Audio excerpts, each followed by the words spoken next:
Okey. Ada komen? Memang sebenarnya itu kepantangan lah kan, sebab sangat mengaibkan kan, mengaibkan editor kerana mengaibkan dan menyusahkan editor sebenarnya kan. Sikap penulis bagi saya itu tidak bertanggungjawab lah. Seorang sikap penulis, maksud saya tu macam ni, penulis dengan editor kena saling berhubung. Dia ni kan, penulis ni dengan editor dia ibarat irama dengan lagu tau. Dia kena menari, menyanyi bersama dengan irama yang sama, tak boleh sumbang di mana-mana. Dia kalau sama-sama cantik kan, sebab tu bagi saya lah, kalau saya editor kena ada PR yang bagus, bagi dan bersifat terbuka, senang didatangi, senang ditanya kan. Saya nak nasihat sikit lah kan. Mungkin orang tak berapa suka lah, editor jangan marah saya editor baru. Kalau kita buka je WhatsApp dia kan, dia akan tulis kat situ, kita buka je WhatsApp dia kejap. Sangat sibuk. Jangan itu tau. Kita dah tahu sibuknya dia. Jadi mana ada penulis berani nak bertanya kan. Itu pada pendapat saya itu patut kita bagi image kita senang didatangi pada bila-bila waktu. Malam ke, siang ke, bukan waktu bekerja ke kan. Pada pendapat saya, jangan kerja macam kita editor bekerja sebagai orang kerja pejabat lah. Habis waktu pukul 5 dah tak boleh tanya lagi apa dah. Itu pada pendapat saya untuk membina, menjadi editor yang boleh membina bakat penulis, dikenang orang. Walaupun itu yang saya buat pun, saya tetap sebenarnya dikecam dan ada unsur-unsur yang tadilah negatif tadi kan.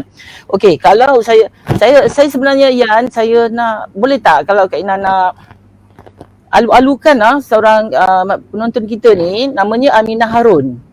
Aminah Harun ni ialah editor senior Dewan Bahasa. Kalau dia ni, saya anggap macam sifu saya lah. Zaman dulu-dulu Dewan Bahasa ni dia ada konsep mentor-mentee tau. Jadi editor-editor senior akan membimbing editor-editor baru. Masa saya di majalah, Puan Aminah Harun ni betul. Aminah Harun ni ialah editor yang sangat berkaliber lah.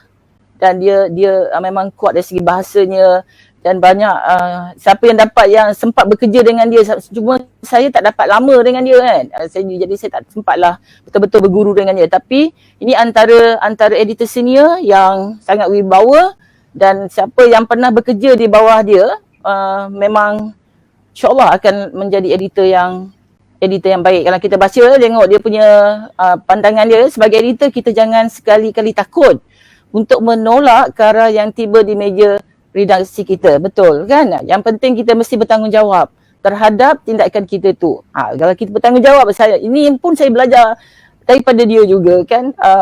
Jangan takut untuk bagi tahu kenapa tak boleh terbit. Kan, tentang dia sasaran negara, kita pun senyap je. Ataupun dia tentang dia penulis baru, kita pun lantaklah kau.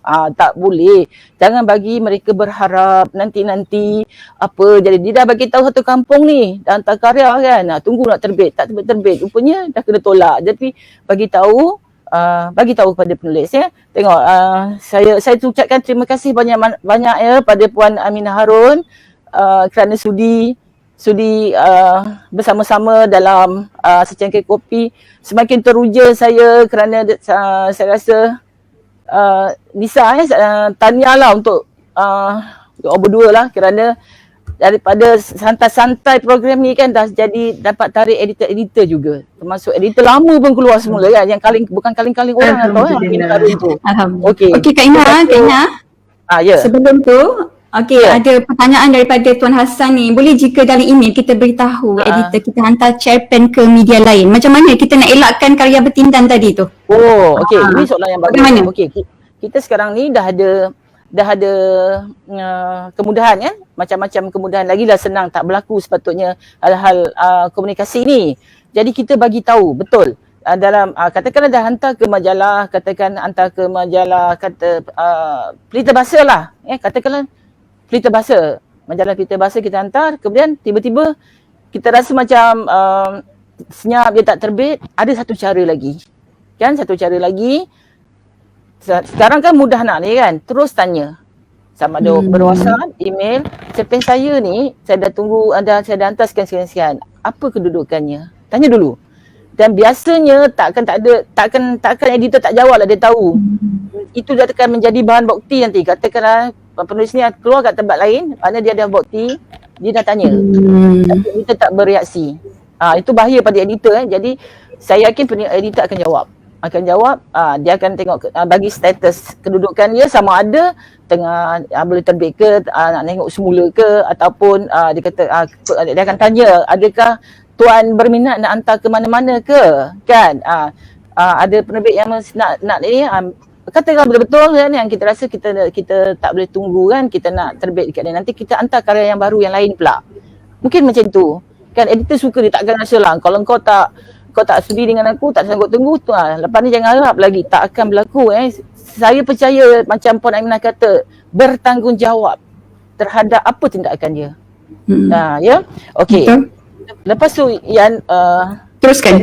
Juga nak bagi apa tindakan editor kan. Tindakan editor sebenarnya bila berlaku kes plagiat ni ataupun terbit 2 kali ni, dia telah menyusahkan editor satu hal. Lepas tu dia mengaibkan. Nampak sangat editor ni tak ambil, dia tahu dia je, dia tahu majalah dia. Paling teruk lah kalau dia terbit katakanlah dalam majalah Dewan Bahasa, tiba-tiba bulan yang sama terbit cerpen orang yang sama dalam majalah yang berbeza. Kau jaga kau punya pion nasi je, majalah kau tak tengok langsung majalah orang lain. Kan buruk kan letak hubungan tu. Jadi biasanya lah editor tu manusia kan, dia akan berhati-hatilah. Bila kita sampai je karya kita tu, dia tak akan jadi macam teruja yang kita nak ni, kita akan lebih berhati-hati. Dan kemungkinan lah kalau dah kerap sangat, biasa editor dia bukan macam saya. Contohnya saya editor Dewan Bahasa. Bila saya jadi senior, saya dah makin banyak kenalan dengan editor. Saya akan kenal editor Dewan, editor Institut Terjemahan seperti Zalila Isa. Saya akan kenal Roslan. Roslan. Lepas tu saya kenal jadi kawan baik saya, apatah dia kawan baik Sri Dia contohnya. Dan kita akan kenal Salbiah, kita kenal Norazah. Semua editor dan media ni kita tahu. Jadi bila macam tu akan sampai kan, masa tu tak ada Facebook pun. Jadi akan sampai dan kami akan masing-masing berhati-hatilah. Sebab tindakan bila terjadi akan menyusahkan hingga membuatkan kita orang atasan akan panggil. Kita sebelum kita nak blacklist orang tu, kita editor yang di blacklist dulu. Sebab kita dah buat kesilapan yang boleh menjatuhkan reputasi sesebuah penerbit tu atau majalah tersebut.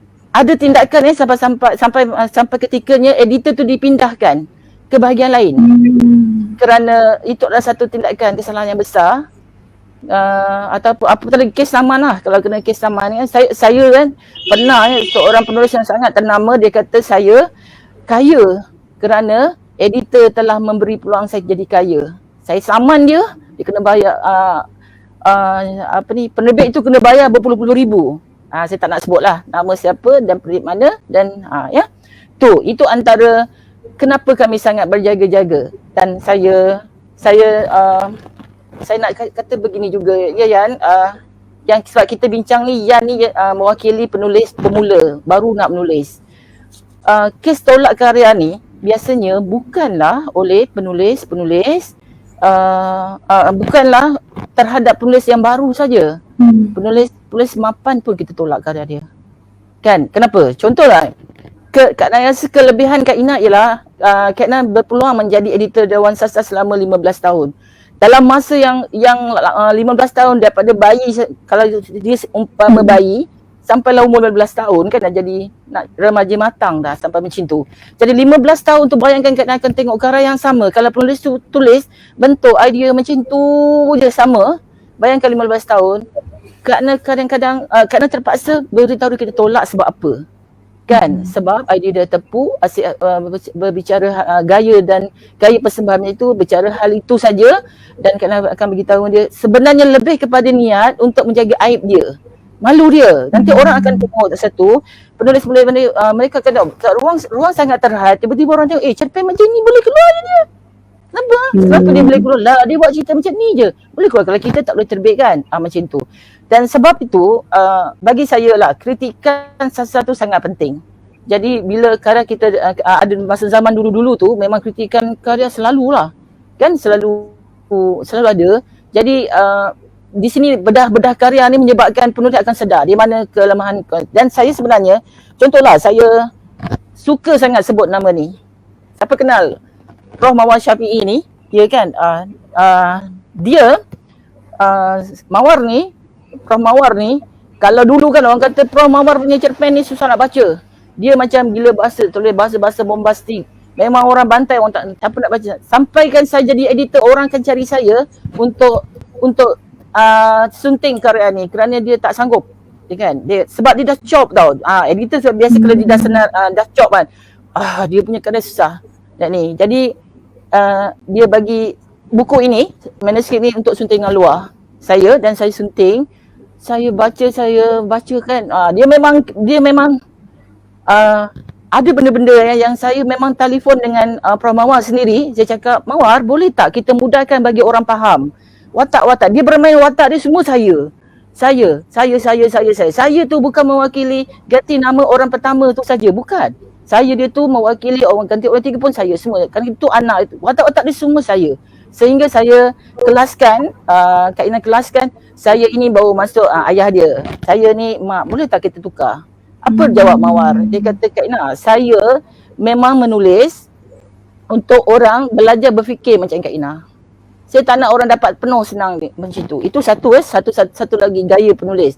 Dan lepas tu siapa baca karya ni, baca karya Mawar Syafiee, termasuklah karya dia, saya ingat sekejap saya nak tunjuk juga ni. Ini pun antara yang menarik. Mawar kan Syafiee dia tukar gaya dia. Kalau kita baca kan, dia tak lagi menulis yang orang tak faham. Dia tak lagi menulis bahasa-bahasa yang susah dipaham. Kan, bahasa-bahasa yang kita anggap bombastik, yang dia je yang faham. Kalau saya edit pun kena buka kamus untuk faham. Tapi apa yang Mawar tulis ni dua antologi dia yang bagi saya sangat menarik, dia telah mengubah gayanya. Sebab itu penulis mapan juga jangan selesa dengan keadaan dia. Jadi dengan nama dia, dengan yang dah mantap dia fikir, dia hantar apa saja pun boleh terbit. Dan editor yang berwibawa, saya nak petik lagi tadi kata-kata Puan Aminah Harun tadi, jangan takut. Kena berani untuk menyatakan tidak, tapi mesti bertanggungjawab. Kenapa? Untuk bagi tahu kepada penulis.